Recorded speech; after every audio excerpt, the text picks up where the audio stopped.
Let the doors be open. J'en ouvre les portes.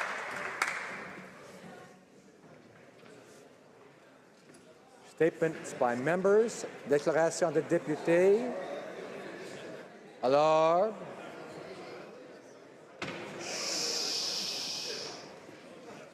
L'honneur député de Repentigny. The Honourable Member for Repentigny. Mr. Speaker, the Government of Quebec has denounced the government's greenhouse gas reduction targets. It feels that they lack ambition and that it's our duty to do more because we have the Paris targets now.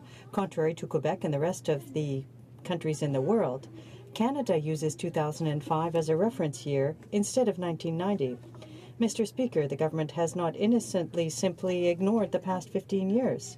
Over that 15-year period, Quebec invested billions of dollars to successfully keep our emissions at the same level. Out west, however, emissions from the dirty oil industry increased by 124%, and in Saskatchewan, they've shot up by 76%. While we are taking steps to reduce our emissions, Canada doesn't seem to give a hoot. So if the government wants to be taken seriously, it must start by putting an end to Energy East. Honourable Member for Fundy Royal. Thank you, Mr. Speaker. I stand here today to remember the sacrifices and contributions made by British home children in the building of this great nation. It is estimated that 10% of Canadians are descendants of these home children, and a large number of those descendants live in New Brunswick and in my riding of Fundy Royal. Between 1868 and the 1930s, over 100,000 British boys and girls were sent to Canada for a brighter future. Some were orphans and many were poor. Once in Canada, many home children were sent to live on farms. Some found loving families, but others unfortunately suffered neglect, abuse, and intense loneliness. There are monuments erected in several provinces in commemoration of these sacrifices, including one in New Brunswick at King's Landing Historical Settlement. Thank you, Mr. Speaker, for allowing me the opportunity to share this piece of our history with this House and to remember the sacrifices made by British home children.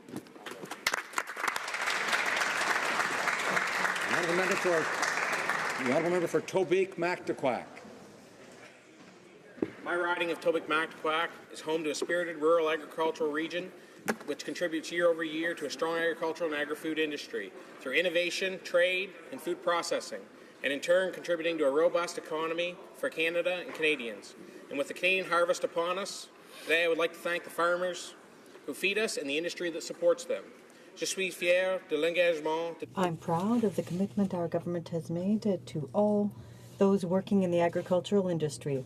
I recently had the honour of attending the National Canadian Federation of Agriculture member organization meeting to make an announcement on behalf of Minister Macaulay. A federal investment of $400,000 to help the CFA explore the potential of credit insurance for farmers. Celebrate the harvest season, a bit of our hometown history, and our great memories of events such as potato break in my home riding. Thank you to our agricultural leaders, and have a happy harvest. Member for Durham. Mr. Speaker, I'm proud to rise today as the Member of Parliament for Durham, mere days after our community unveiled the Highway of Heroes Durham Lav Monument, remembering the service and sacrifice of Canadians in Afghanistan.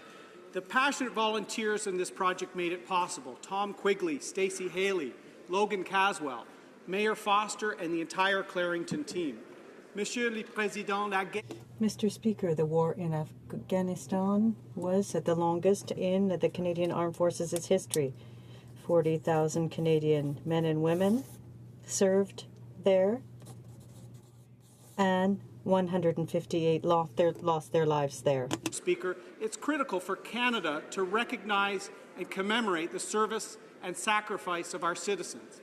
That's why I'm so proud that in Bowmanville, Ontario, next to the Highway of Heroes, there is now our region giving Canada a way to show that we will remember them.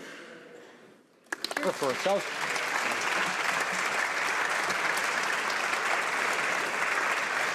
The Honourable Member for South Okanagan, West Kootenay. Mr. Speaker, there are 41 communities in my riding, and rather than going on the barbecue circuit this summer, I thought that a cycling circuit, riding the riding, would be a healthier alternative.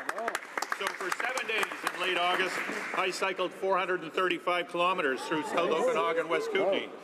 And each day I had conversations with constituents over breakfast, coffee, lunch, and dinner. It also gave me the opportunity to ride the rail trails of the riding through the Slocan Valley, along the Kettle River, and along the lake shores in the Okanagan. So I'd like to thank the people who joined me, including the volunteer groups who take care of those trails, and I heard their thoughts on how to best fund and maintain these treasures that are so important to the economies of the small communities in my riding. And on a sadder note, I would like to recognize the passing of Fred King of Caledon, British Columbia. Fred served as the MP for Okanagan-Smilkameen from 1979 to 1988. He served well and he will be missed. Bravo.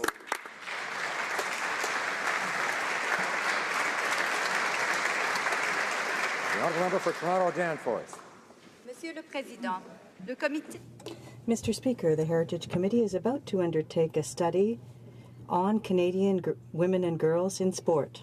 Sport is important to my community and to me personally. In my riding, we have community organizers like Karen Decker, who started a girls' division to the Withrow Park Ball Hockey League. Her efforts have increased participation of girls in the league from 5% to 30% in just 5 years. And because of her encouragement, I have been proud to coach 3 teams to championship wins. Another elite-level sports leader in my riding is a Paralympian rower, Victoria Nolan, who won bronze in Rio just this year. Je suis prêt à commencer à travailler. I'm ready to start working with the committee to learn more and to encourage women and girls to get involved in sport. Thank you, Mr. Speaker. Mr. Brandon Souris. Mr. Speaker, I rise today to honour a great sportsman, the king of golf, Mr. Arnold Palmer. Mr. Palmer passed away last Sunday, September 25th. Golfers and fans around the world, including millions of Canadians, remember him fondly as members of Arnie's Army. Mr. Palmer's first victory in the Professional Golf Association Tour was in Toronto in 1955, winning the Canadian Open. 25 years later, his last PGA win was another Canadian Open in Edmonton. These were just 2 of his 62 PGA and 92 total career victories, which included 7 majors and 6 Canada Cups. He's a member of the World Golf Hall of Fame, the PGA, and the America's Golf Halls of Fame.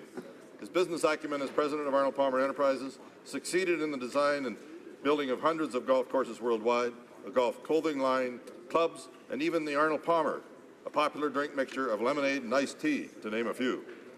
He was the original chair of the Golf Channel, providing great exposure of the game, and his philanthropic efforts were tremendous. Our condolences to his family, friends, and fans. May he rest with many eagles.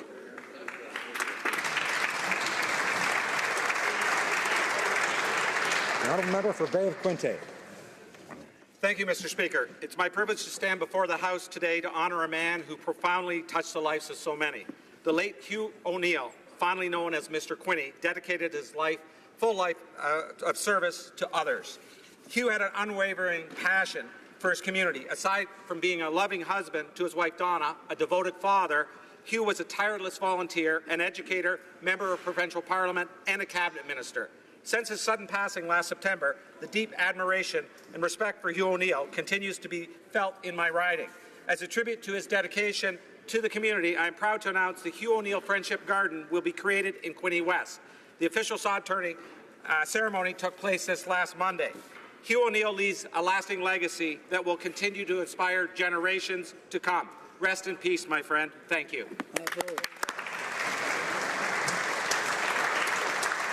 The honourable member for St. John South Mount Pearl. Earlier this month, the community of Shea Heights lost 4 of its fishermen.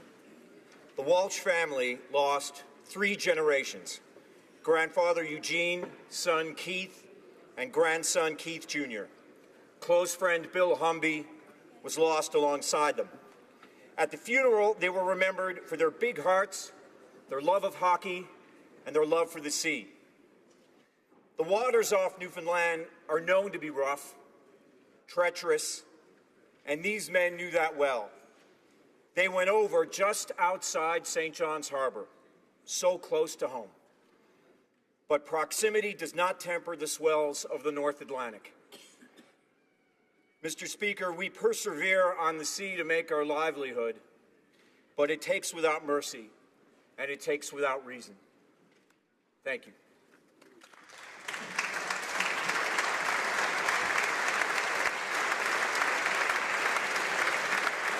The honourable member for Scarborough Centre. Mr. Speaker, I rise today to pay tribute to Scarborough Centre's own Olympic archer, Crispin Duenas. Competing in his third Olympics for Canada, Crispin did Scarborough and Canada proud by competing in the men's individual archery event in Rio. When Crispin isn't representing Canada at the Olympics, Pan Am Games, or World Championships, he is a physics major at the University of Toronto and a substitute teacher in maths and science with the Toronto District School Board. And he would really like to have lunch with Maple Leafs coach Mike Babcock one day, if anyone could make that happen. I ask the House to please join me in congratulating Scarborough's own Crispin Duenas and all our great Canadian Olympians and Paralympians that made us proud in Rio. Thank you. Mr. Babcock's busy right now, I think. The honourable member for Niagara Centre. Mr. Speaker, young leaders from 196 countries will join global icons for the 2016 One Young World Summit starting today. This annual event's visit, the first in Canada, features top young talent from the world of business, entrepreneurship, policy, social business, and media. Over the next 4 days, they will engage on some of the biggest issues facing our world, including the environment, global business, human rights, Indigenous reconciliation, education, peace and security, and mental health. They will be joined in these discussions by global figures, including Kofi Annan, Professor Mohamed Yunus, Sir Bob Geldof, Emma Watson, and dozens of others. Together, they will formulate and share innovative solutions for pressing issues facing this world. Mr. Speaker, I encourage all MPs to take the spirit and inspiration of One Young World Summit back to their ridings, as I am with respect to Niagara Centre, our Youth Council, meetings being held in October. The honourable member for Carleton. In 1951, a 28-year-old Israeli wearing screeching white socks arrived in Canada with the impossible goal of buying $2 million in artillery equipment and finding the money to pay for it. A few days later, when he departed, he had done both, and he had a brand new pair of socks. Everything that Shimon Peres and his country have done ever since has been impossible. Making the desert bloom, turning salt water sweet, building a world-leading economy from scratch and defending the homeland against countless attacks from all around. Over almost 70 years, Peres's story has been Israel's as finance minister, foreign minister, president, and founder. When former Minister Baird and I met with then President Peres a few years ago, he was still faithful to his vision of a nation as old as the Ten Commandments and as new as nanotechnology. He leaves a nation that is both and so much more. May he rest in peace.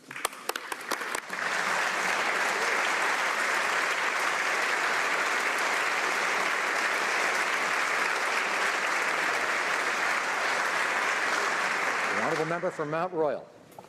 Mr. Speaker, rarely does a man embody a country, but Shimon Peres, who passed away last night, was indeed such a man. He was a part of every bit of Israeli history, big or small, since before the nation was founded. President, Prime Minister, Nobel Prize winner, he was a giant. He was one of the last of Israel's founding generation. Israël et le monde entier ont... Yesterday, Israel and the entire world lost one of its bright lights. This great man, a statesman, devoted his life to promoting peace and dialogue. He was a source of inspiration for many people across the world, including me. Through his ongoing commitment to the principles of justice and human dignity, he worked. He always had the best interest of his people at heart. Canada offers its sincerest condolences to the family and loved ones of Mr. Peres. Exceptional man.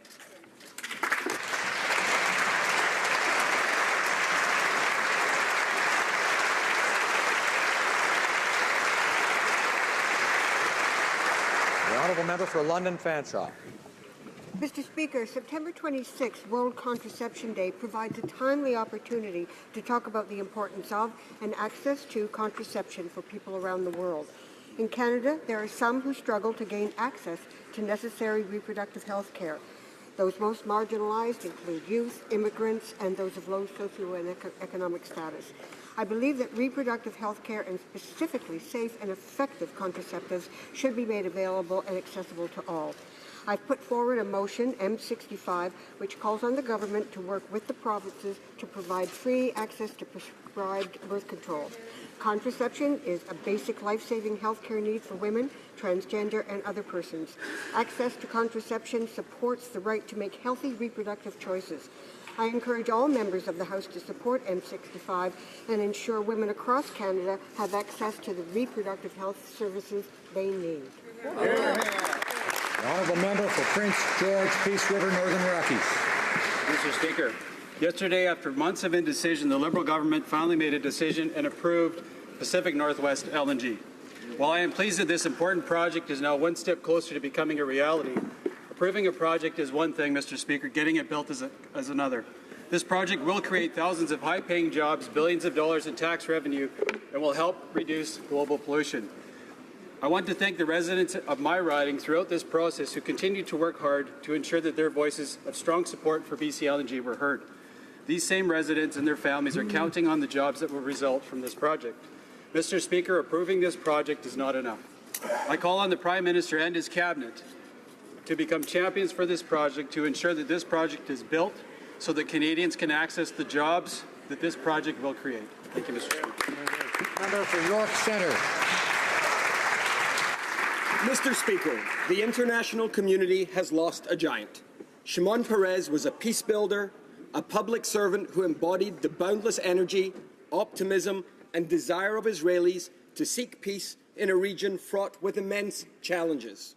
In his 66 years in public life, President Peres dedicated himself to fostering peace between Israelis and Palestinians, as exemplified in his leadership role in forging the Oslo Accords. For his efforts, President Peres was awarded the Nobel Peace Prize.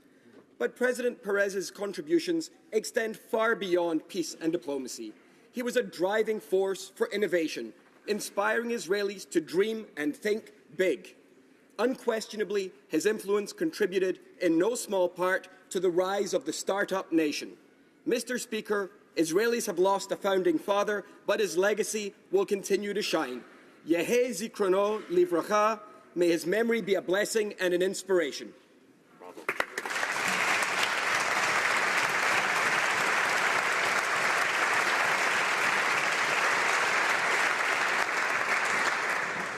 Questions orales, oral questions. The Honourable Leader of the Opposition.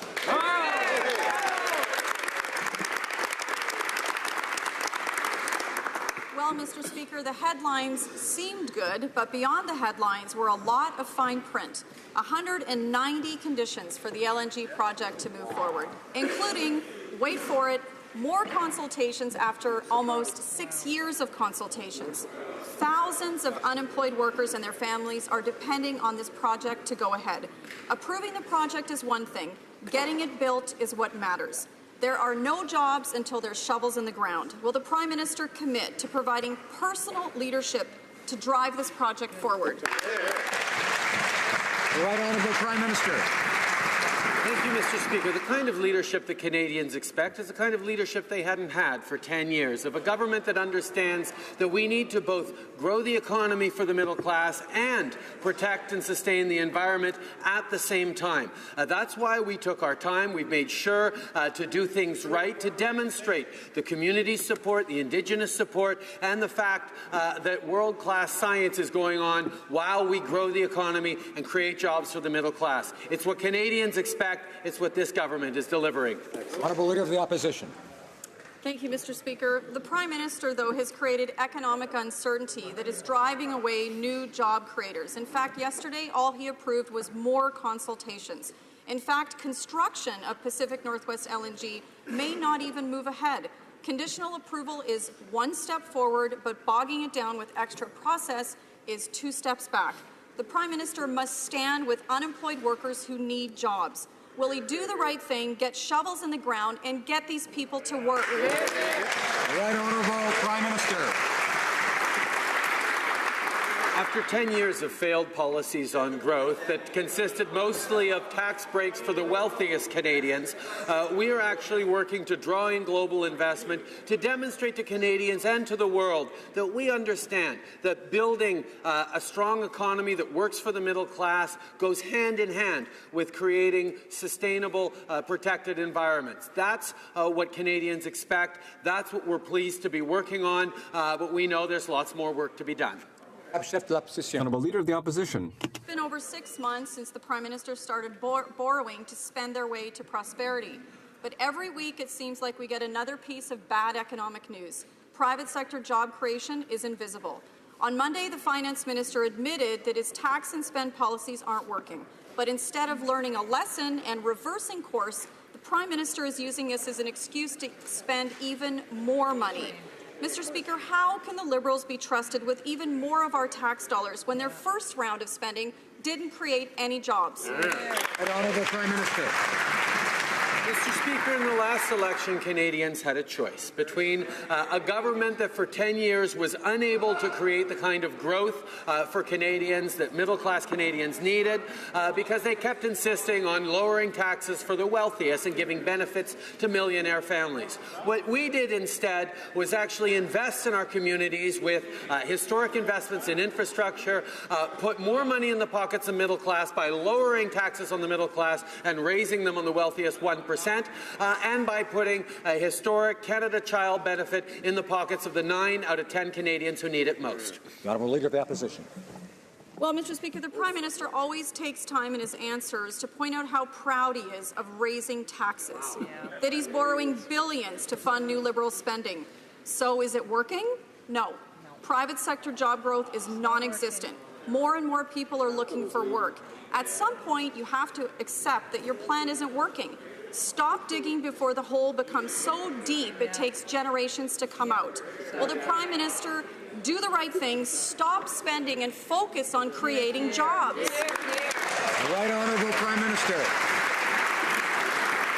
The members opposite continue to not understand the lessons that Canadians shared with them in the last election. Faced with a choice between a government that insisted on giving benefits and tax breaks to the wealthiest Canadians or a party that proposed to raise taxes on the wealthiest 1% so we could lower them for the middle class and give benefits to those families who actually need it, the 9 out of 10 families who need extra help with the cost of raising their kids. Canadians made the right choice, and we're working hard to demonstrate that.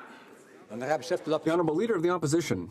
Mr. Speaker, currently job creation in the private sector is invisible. Economic growth is invisible as well. On Monday, the Finance Minister said that his spending and tax plan is not working, but instead of backtracking, the Prime Minister is still spending without counting. Mr. Speaker, how can we trust the Liberals when job creation is missing in action, despite the fact that they're spending without counting? The Right Honourable Prime Minister. Mr. Speaker, after 10 years of a government with the worst economic growth record since R.B. Bennett in the Great Depression, Canadians need a government that is ready to invest in their communities, ready to put more money in the pockets of the middle class by asking more from the wealthiest Canadians. We've increased taxes on the wealthiest 1% so that we could drop them for the middle class. We're giving the Canada Child benefit to Canadians. It's more generous for 9 families out of 10. That's what Canadians want from their government. The Honourable Member for Outremont. Mr. Speaker, consultation means much more than informing Indigenous community that a project has already been approved. 6 local First Nations have opposed this LNG project. And how was this decision announced? The Prime Minister sent 3 ministers to the Vancouver airport, 1,000 kilometres away from the people and territory that will be directly affected by their decision. Does the Prime Minister really consider this to be respect for First Nations? Right Honourable Prime Minister. Mr. Speaker, we've always understood that in order to create the kind of government that people want, we need to both grow the economy and protect the environment. And that means folding in consultations with Indigenous leaders, talking to communities, making sure we get the world-class science done. That's exactly what we did on this project. Unfortunately, the members opposite either think we're not going fast enough or we're going too fast. Canadians know we need to grow the economy and protect the environment right now and do it right. Member for Outremont. I'm not too sure what folding in means, but those First Nations know that they've never been meaningfully consulted and they've never been accommodated, Mr. Speaker. The Liberals have Stephen Harper's targets, Stephen Harper's plans, Stephen Harper's deadlines, and it's just the Conservatives who are applauding that. Let's be clear, they'll never be able to meet our international commitments to reduce greenhouse gas emissions. How can the Prime Minister approve new pipelines if it's already impossible to reduce greenhouse gases because we don't have a credible and complete plan? That's absolute nonsense. An Honourable Prime Minister. The reality, Mr. Speaker, is that we need to grow the economy while protecting the environment and reducing our greenhouse gas emissions. The problem that we've had for a long time is that governments, including previous Liberal governments, had a lot of targets but no strong plan to meet them. And that is why we are working with the provinces, with our partners in industry, to ensure that we reduce our greenhouse gas emissions. That's what the world, that's what Canadians are expecting from this government. Come on. The Honourable Member for Outremont. Mr. Speaker, the Prime Minister has kept repeating that good old Canada is back on the international scene, and that since his government was elected last year. Well, good old Canada, that means committing to protecting human rights internationally. That means that Canada must stop arms sales to those who violate human rights. Does the Prime Minister agree with our plan to create a parliamentary committee to study arms sales to foreign countries before approving them? The Right Honourable Prime Minister. We were very clear, Mr. Speaker. We believe that we need to have greater transparency and greater rigor when it comes to arms sales to foreign countries. And that is why, among other things, we have committed to participating in the Arms Trade Treaty. And we will work with all the members in this House to ensure that Canada participates in that treaty. The Honourable Member for Outremont. Once again, the Prime Minister claims he believes in human rights, transparency and accountability. Well, he's got an opportunity to prove it. Canadians want more oversight when it comes to selling arms, weapons and tanks to countries like Saudi Arabia, Sudan and Libya. Will he or will he not support creating a parliamentary committee to bring transparency to any foreign arms sales before they take place? Right Honourable Prime Minister. We agree with the member opposite that Canadians do want greater transparency, accountability in many different regions, but in many different areas, but particularly in terms of arms sales. That's why we've committed to demonstrating a higher level of transparency, openness, and why we've agreed to sign on to the Arms Trade Treaty. We will be the last NATO country to sign on to that because the previous government didn't want to, but we know that it's the right thing to do, and quite frankly, it's what Canadians expect of their government. The Honourable Member for Lac-Saint-Jean. Mr. Speaker, yesterday the Minister of Health said that she was looking forward to meeting with her counterparts in the provinces. Well, I know that there's one Minister of Health, the Minister from Quebec, who is very much looking forward to speaking with her, to look her right in the eyes, to say that putting conditions on healthcare transfers, that's not how Canada works. I hope that the Prime Minister will remind his minister that she needs to respect the province's jurisdiction in this area, and that we let the provinces manage their own affairs. Honourable Minister of Health. Mr. Speaker, I'd like to thank my colleague for the question, and I have already had a number of good discussions with my provincial counterparts from around the country, including the Minister of Health for Quebec. And as the member knows, the Canada Health transfers will increase by over $1 billion next year to reach over $37 billion, I will meet with all of my provincial and territorial counterparts again in the coming weeks, and we will continue our discussions on how we can create the Honourable Member for Lac-Saint-Jean. Well, Mr. Speaker, I'll give another good example. The mandate that I had as Minister of Intergovernmental Affairs was to respect the jurisdiction of provinces. I've looked for the mandate letter for the Minister of Intergovernmental Affairs from the Prime Minister, and I would imagine in that mandate letter there would be a mandate to ensure that the provincial jurisdiction exists. And I didn't see that in the end. Will the Prime Minister let the provinces work in their jurisdiction, infrastructure, social housing, education, health, it's a very long list, and let the provinces do their jobs? The Honourable Minister of Healthcare.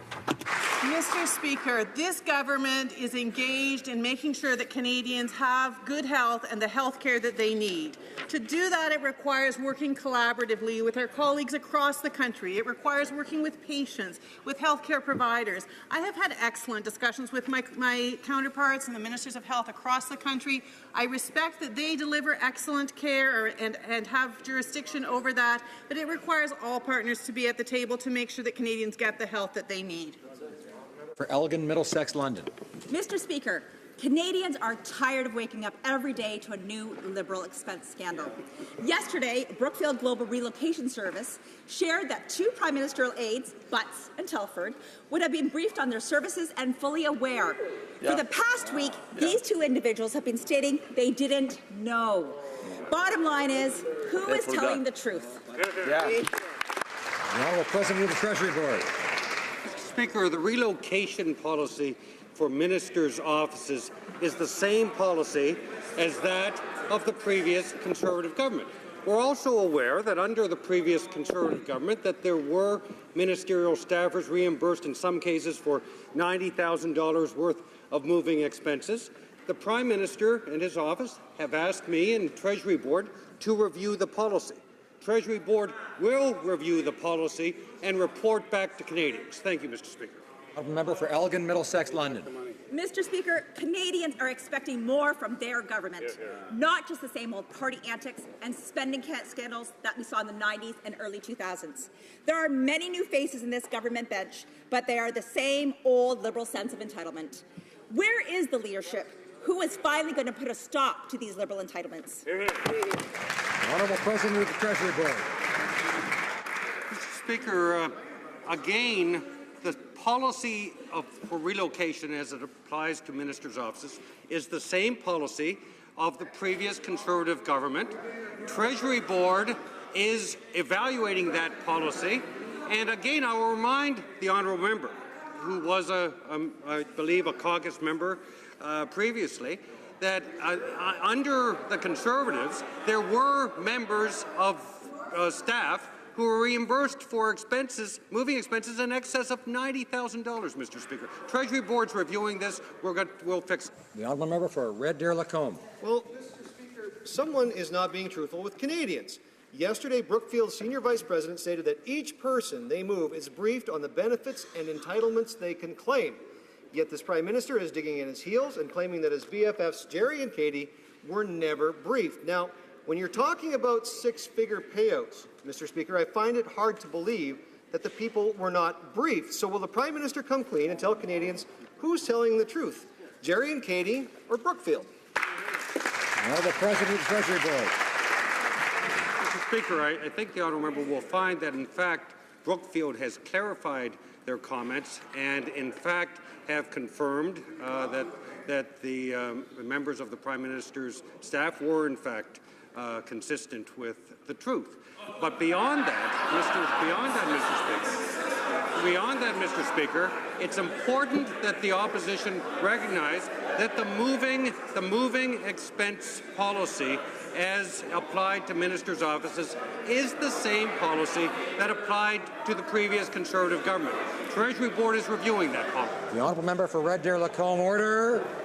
Well, Mr. Speaker, Brookfield's senior vice president stated that relocation directives is explained in detail to all employees who are being moved. He also stated that they go over extensively the personalized cash payouts with each employee. So, Mr. Speaker, this abuse of taxpayer money falls squarely on the shoulders of the Prime Minister, as he was the one who approved the payout. So, Mr. Speaker, if the company handling the move says the Prime Minister's BFFs were briefed, why is the PMO misleading Canadians? The Honourable Minister of Fisheries, Oceans, and Canadian Coast Guard.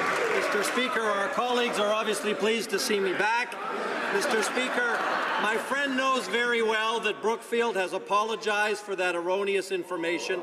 But, Mr. Speaker, what my friend should also consider is the advice of Guy Giorno, somebody whose orders he followed so faithfully for so long. So we would draw to the House's attention the former Chief of Staff to Prime Minister Harper, who said the federal relocation program, which applies to hundreds of moves annually, including moves by employees of government, military and RCMP, exists for a good reason. The purpose is to ensure that those who relocate because of federal employment are made... The Honourable Member for Saint-Hyacinthe-Bagotte. Mr. Speaker, the Liberals' decision to keep the Conservative cuts to health care has not been particularly well received. According to Quebec's health minister, these cuts will limit access for Quebecers and Canadians to quality health care. Many provinces oppose the plan proposed by the government. Will the Liberals abandon these cuts and respect their commitment to negotiate in good faith with the provinces to ensure quality health care? The Honourable Minister of Health. It's very important that this House does not misunderstand the facts. There will be no cuts to health care. Our government is committed to be a good partner and making sure that Canadians have the health and health care that they need. This year, the Canada Health Transfer was the largest ever, more than $36 billion. It will increase by more than $1 billion additionally next year. In addition to the Canada Health Transfer, I will be meeting with my counterparts on October the 18th to discuss additional ways that we can invest in the health of Canadians and make sure that they all get the care that they need. The Honourable Member for Vancouver Kingsway. Mr. Speaker, the Liberals promised to negotiate a new health accord with the provinces, but they didn't tell us their plan would look exactly the same as the one imposed by Stephen Harper. Now BC's Liberal health minister is accusing the government of having, quote, a very conservative mindset, end quote. Mr. Speaker, that's not something to be proud of, but thankfully it is curable. Will the Liberals abandon Stephen Harper's funding cuts, quit using conservative talking points, and negotiate fairly with the provinces to protect Canada's public health care system? The Honourable Minister of Health. Mr. Speaker, to compare the approach of this government with the approach of the previous Conservative government on the matter of federal-provincial territorial relations on health is a misrepresentation of the facts. I am meeting with my counterparts. I already met with them in January. I've been given direction from the Prime Minister to negotiate a new health accord with the provinces and territories. That was not done by the previous government. We will do that. We will work in collaboration with the provinces and territories. We will invest in health and make sure that Canadians get the health that they need. The Honourable Member for Lévis-Lobinière. Mr. Speaker, the Prime Minister's friends have received so much money that they seem to be completely distracted. After getting caught with their hands in the till, the Prime Minister's best friend and his Chief of Staff have admitted that certain expenses were unreasonable and they pretended that they weren't aware of all the costs. But the moving company has now revealed that they were aware of all the costs. Mr. Speaker, will the Prime Minister's friends finally say once and for all the whole truth and stop taking Canadians for fools? The Honourable Minister of Fisheries. Mr. Speaker, I see that my colleague across the way is on a fishing expedition, so I will reply to that. Mr. Speaker, they know very well that Brookfield has apologized for giving false information. Maybe he didn't hear the answer that I gave to my predecessor. He didn't have time to change his question. But we know that the member followed the orders of Guy Giorno, Stephen Harper's former Chief of Staff, and he approves this program. We will improve this program, and that is why the Prime Minister has asked the President of the Treasury Board to review the program. The Honourable Member for Lévis-Lobinière. Mr. Speaker, Canadians expect that when they send their money to Ottawa that it will be properly and rigorously managed. But now we know that the Prime Minister's friends were aware of all the expenses that they were claiming, even if they've claimed the opposite. Canadians have a right to know if this Prime Minister is hiding something else. Mr. Speaker, Canadians merit respect from this government. So I would ask them to tell us what other unreasonable expenses are they hiding from Canadians in hoping that they don't get caught with their hands in the till. The Honourable Minister of Fisheries. Well, Mr. Speaker, I will take this opportunity to make my colleague aware of the comments of his former boss, Guy Giorno, who said about the relocalization program that the federal program, which applies to hundreds of people who move every year, including government employees, members of the armed forces, the RCMP, has a good reason for existing. The goal is to ensure that those who move because of their federal job are made whole financially. But we also believe, Mr. Speaker, that we need to review the program that was approved by his government, and that is what my colleague is doing. For Bruce Gray, Owen Sound. Monsieur le President, when the Minister of Immigration first responded to my order paper question, instantly none of my staff got any of this money, or none of this moving expenses were incurred by his staff. But when he was caught with his hand in the U-Haul, in the cookie jar, all of a sudden he remembered that he had okayed the expenses to move one of his staff all the way from Thailand. Can the minister explain his lapse of memory and judgment? Honourable Minister of Immigration. Well, Mr. Speaker, we did make a commitment to Canadians to be open and transparent, and quite the opposite of what the member just said. It was 9 long months ago that we recorded this expense through proactive disclosure. 9 months ago. I discovered only yesterday we'd entered the expense under the wrong column. I immediately corrected that point in the House, and I immediately supplied a new answer to the question. But we have disclosed that expenditure 9 months ago. Nothing at all was ever hidden from Canadians. Order. Order. The member for Bruce Gray, Owen Sound. Well, Mr. Speaker, all of a sudden we've got another minister of cover-up. Mr. Speaker, like my own memory sometimes, I believe the minister's memory seems to be past its best before date. And I mean that, of course, in a very comforting way, Mr. Speaker. But to be serious here, does the minister really think it's appropriate to move one of his staff from Thailand to Ottawa and then expect the taxpayer to pay for it? Honourable Minister of Immigration. Well, Mr. Speaker, I won't claim a perfect memory either, but I would certainly say it is entirely appropriate that when one hires a staff person or a consultant and the person is in Thailand, yes, the government pays for the transport of that individual to Ottawa and for the relevant hotel expenses, which is precisely what we did and which is precisely what we disclosed to the public 9 months ago. So to say that we were hiding anything is entirely ridiculous. Deputy Sherbrooke. The honourable member for Sherbrooke. Mr. Speaker, the minister has announced consultations on changing the rules around political activities and charities, but CRA is keeping up the Conservatives' witch hunt against 12 organizations. It makes no sense. How can the minister justify CRA's continued investigation of charities when she herself admits the rules are too vague and will be clarified? Given the rule-changing consultations, will the minister drop all unfair investigations against charities? Yes or no? The Honourable Minister of National Revenue. Mr. Speaker, the government understands that charities play a key role in society, and I've undertaken to listen to their needs. That's why I'm proud to have announced the official launch of consultations to clarify the rules around charitable politicking. The government knows that we need to work in partnership with charities. That's what we've promised, and that is what we will do, Mr. Speaker. Honorable Deputy. The Honourable Member for Timmins James Bay.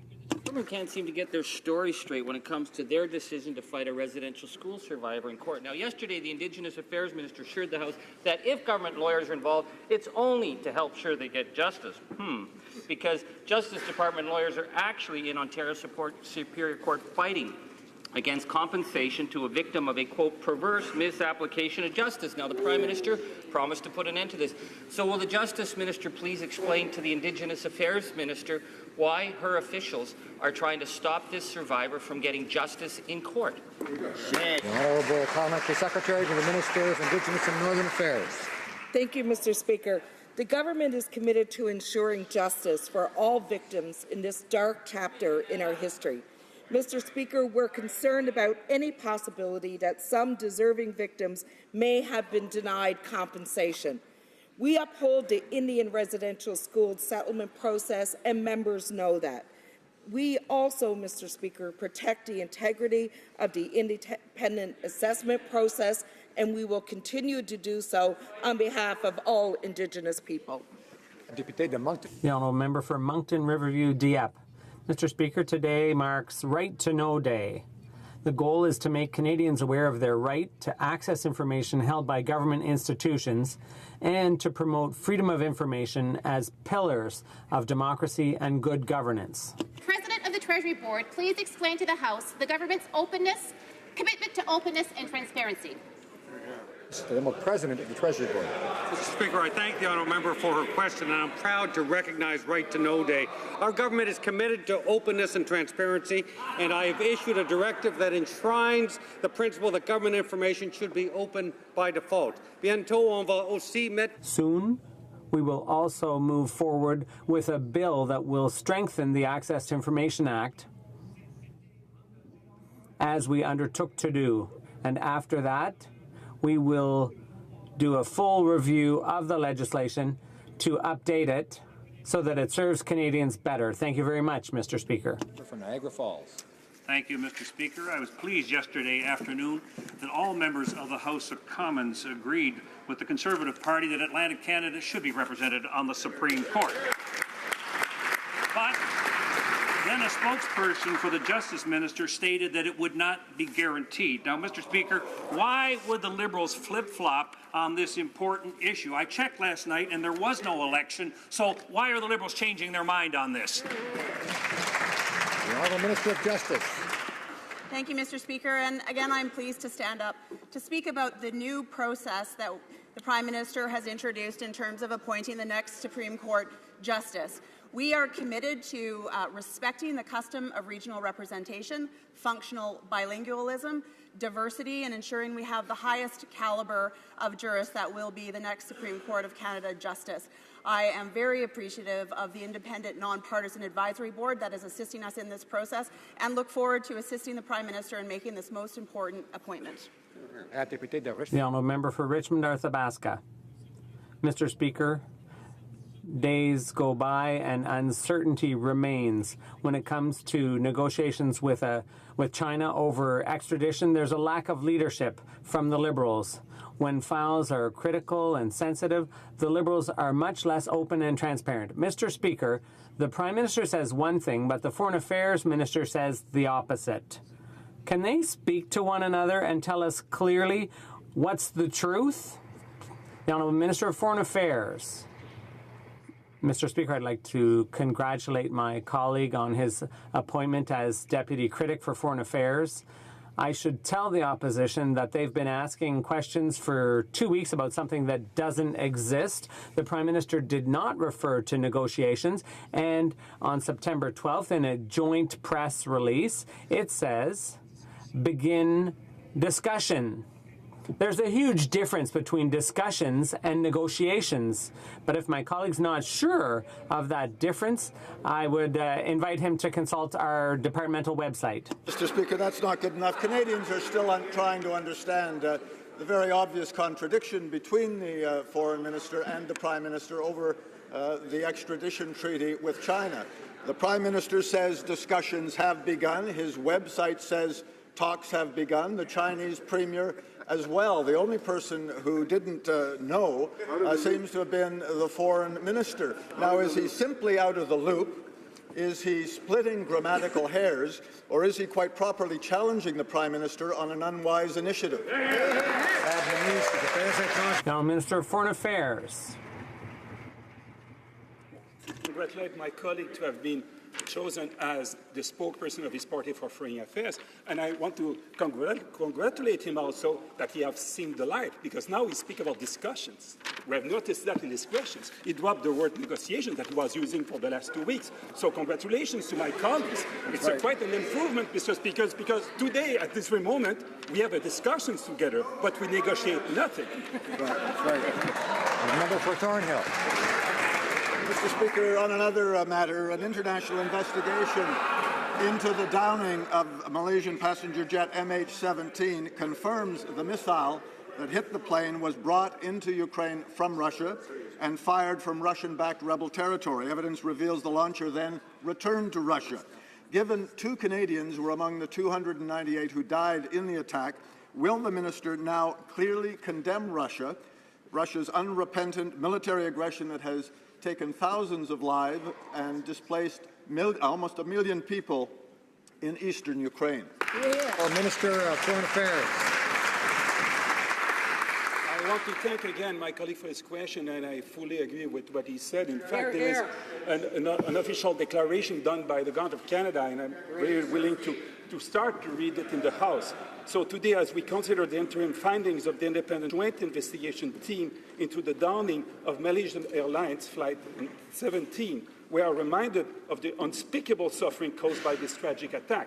The interim findings make clear that a Russian-made Buk missile was fired from rebel-controlled territory in eastern Ukraine. In a nutshell, Mr. Speaker, the declarations clearly condemn it. That's it. The honourable member for Trois-Rivières. Mr. Speaker, the minister keeps saying rail safety is a priority for his government, a top priority. But when you look at their actions, I hate to imagine what would happen if something wasn't a priority. Communities are concerned because dangerous goods are being carried without consultation or environmental assessment. Towns like Lac-Mégantic expect to be listened to prevent other tragedies. Will the minister agree to strengthen the regulations and environmental assessments in order to bolster rail safety in Canada? The Honourable Parliamentary Secretary to the Transport Minister. Much, Mr. Speaker, and as my colleague said, the minister has stated multiple times that rail safety is his top priority, and likewise we value the hard work and dedication of first responders in Canada, and that is why the minister issued Protective Direction 36, delivering on our commitment to share more data with communities and first responders, and these new measures enhance transparency on rail safety and dangerous goods.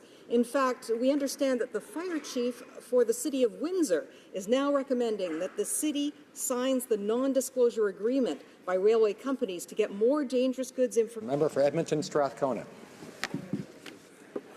Mr. Speaker, so much for making rail safety the #1 issue. Both Conservative and Liberal governments have stated that moving oil and other dangerous goods by rail poses significant risks to our environment and communities. Yet we've seen little action on community demands other than one-off measures such as this. Yesterday, I introduced Bill C-304 to make environmental assessments mandatory and to strengthen regulation of dangerous rail. The Minister of Environment has the power now to order assessment of potentially dangerous rail. What's she waiting for? Honourable Parliamentary Secretary to the Minister. Honourable Minister. I recognize my honourable colleague as the new critic for environment and climate change.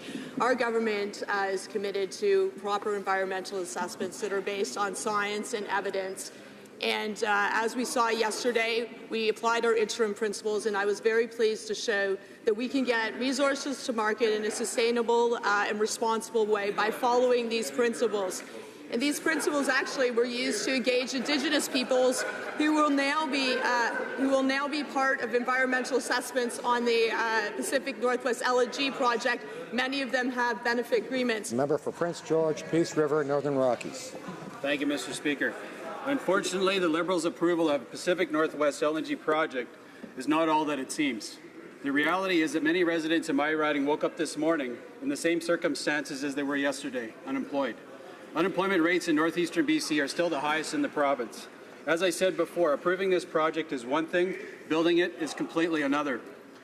Why did the Liberals put potential poison pills in the approval with unnecessary conditions? The Honourable Minister of Environment. Thank you, Mr. Speaker. As the Prime Minister has said, the only way resources can get to market in the 21st century if they're done in a responsible and sustainable way. I'm very pleased about our decision yesterday, which was based on our interim principles. It was based on science and evidence. It was based on meaningful consultation and accommodation with Indigenous peoples.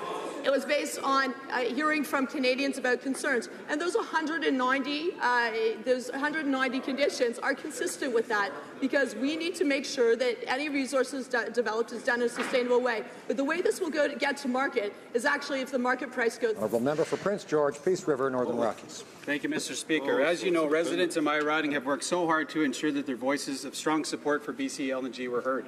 Yesterday's approval of the Pacific Northwest LNG project was one step forward, but unfortunately the conditions attached were two steps backward. Again, Mr. Speaker, why did the Liberals ensure thousands of Canadian energy workers would remain out of work by adding potentially impossible conditions to their approval of Pacific Northwest LNG? Honourable Minister of Environment. Mr. Speaker, I have to say that I'm puzzled by the question. I'm not entirely sure if the member opposite believes that this project should have been approved with no conditions.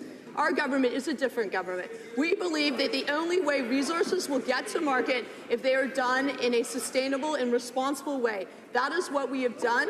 I'm very proud that this project will create over 5,000 good middle-class jobs, including union jobs. And this is the way we move forward. But let's be clear that we need to make sure that resources are developed in a sustainable way. Honourable Member for Lakeland. Mr. Speaker, the conditional approval of the Pacific Northwest LNG project doesn't mean the Liberals really intend to actually have it built. The vast majority of the assessment was completed under Canada's already world-leading rigorous regulatory system, but the Liberals keep talking about multiple regulatory changes, which means that other energy projects and the livelihoods of hundreds of thousands of Canadians are left hanging in the balance. Now, we hope the Prime Minister will proudly champion LNG, but what about all the other energy projects critical to Canada's economy? The Honourable Minister of Natural Resources. Mr. Speaker, each of these projects will be judged on their own merits, and they're not all the same. Looking at the decision that we made yesterday, a very important decision, will lead to 5,000 new jobs being created in the energy sector across Canada. And for some reason, we're not getting much credit from those opposite. Implicit also is that there will be pipelines that will move to Tidewater, the first time that will happen in more than 10 years. Right on. Honourable Member for Hastings, Lennox and Addington. Mr. Speaker, expanding access into the Chinese market is incredibly important to boost the bottom line for Canadian farmers and agricultural industries. These industries contribute over $100 billion and 2 million jobs to our economy. Can the Minister for Agriculture update this House on our government's recent accomplishments for Canadian farmers and farm families? Thank you. Good job. The Honourable Minister. Mr. Speaker, I thank the member from Hastings and Addington for his question and support. Last week was a great week for Canadian agriculture. Our government gained access for the Canadian canola farmers to the Chinese market until at least 2020, worth over $2 billion a year for Canadian farmers. We also gained access, Mr. Speaker, for bone-in meat under 30 months. That puts another $10 million in the pockets of farmers and ranchers in this country. These successes will create growth and opportunity, and I intend to build on the growth and opportunity when I lead a trade mission to China. The Honourable Member for Montmagny-Lilac, Kamouraska, Rivière-du-Loup. Mr. Speaker, yesterday the Commissioner of Official Languages decried the fact that French language assessments for potential immigrants to Canada cost up to twice what English tests cost.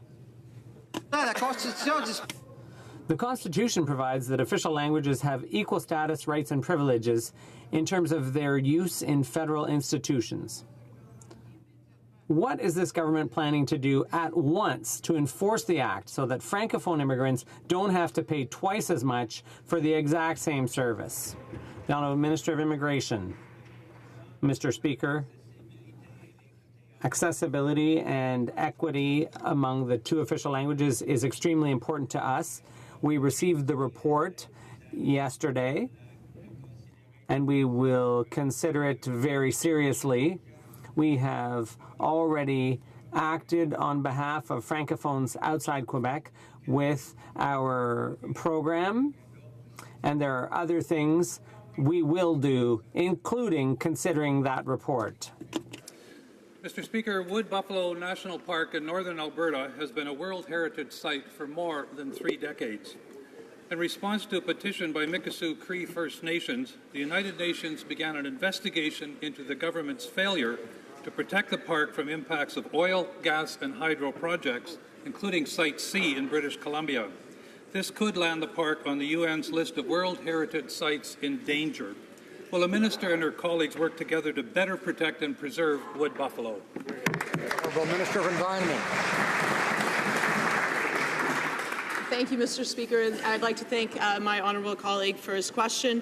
We welcome the joint UNESCO World Heritage Centre and International Union for Conservation of Nature mission to Wood Buffalo National Park, which is taking place from September 25th to October 4th. Reactive monitoring missions are carried out around the world as an act of due diligence to assess potential threats to the outstanding universal value of World Heritage Sites.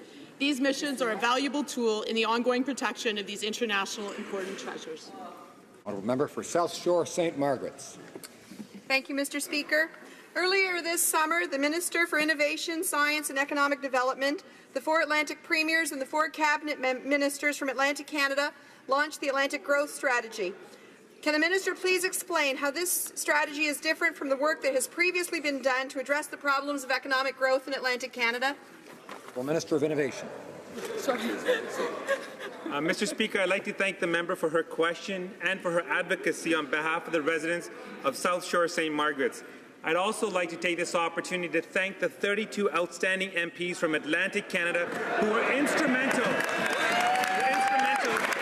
the Atlantic Growth Strategy.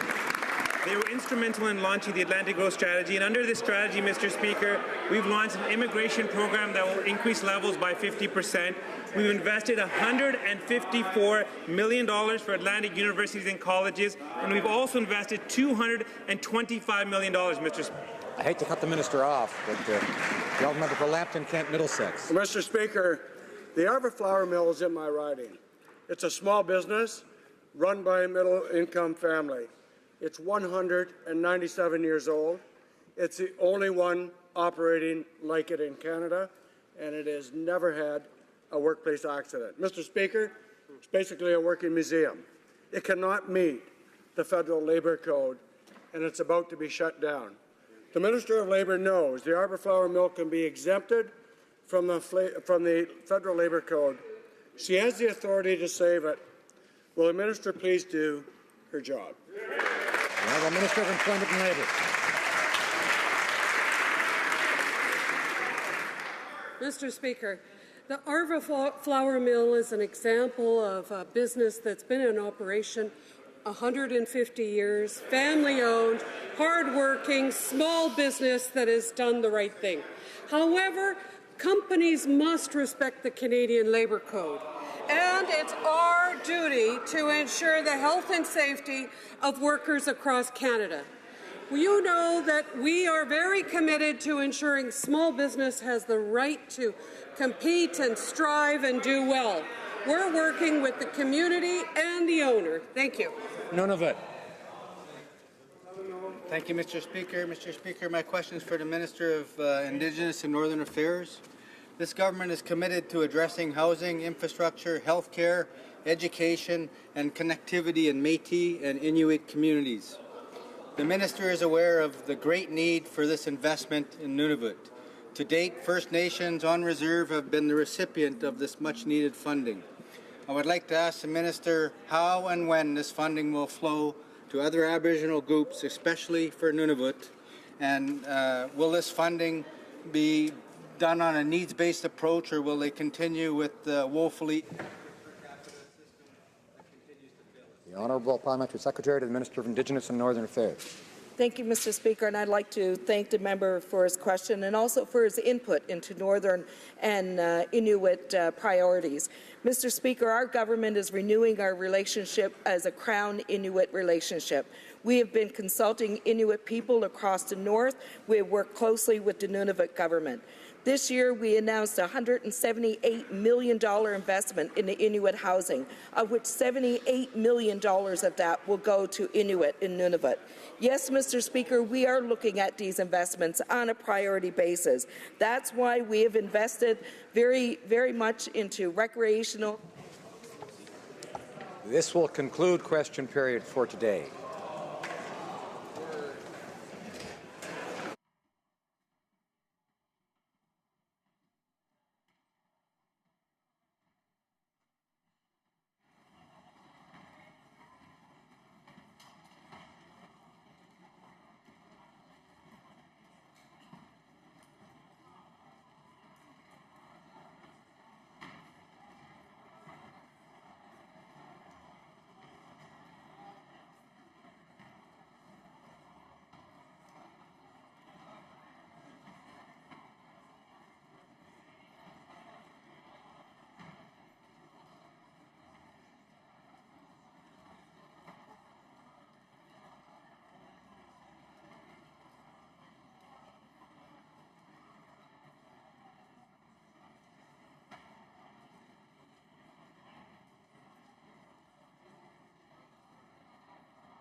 Tabling of documents. The Honourable Parliamentary Secretary to the Minister of Foreign Affairs. Mr. Speaker, pursuant to Standing Order 32.2, I have the honour to present in both official languages the Progress Report 2014-2015 on Canada's action plan for the implementation of United Nations Security Council resolutions on women, peace, and security. Tabling of documents. Introduction of government bills. Mr. Baines, seconded by Mr. Sohi, moves for leave to introduce a bill entitled An Act to Amend the Canada Business Corporations Act, the Canada Cooperatives Act, the Canada Not-for-Profit Corporations Act, and the Competition Act. This motion is deemed adopted. Mr. Baines, seconded by Mr. Sohi, moves that the bill be now read a first time and be printed. This motion is deemed adopted.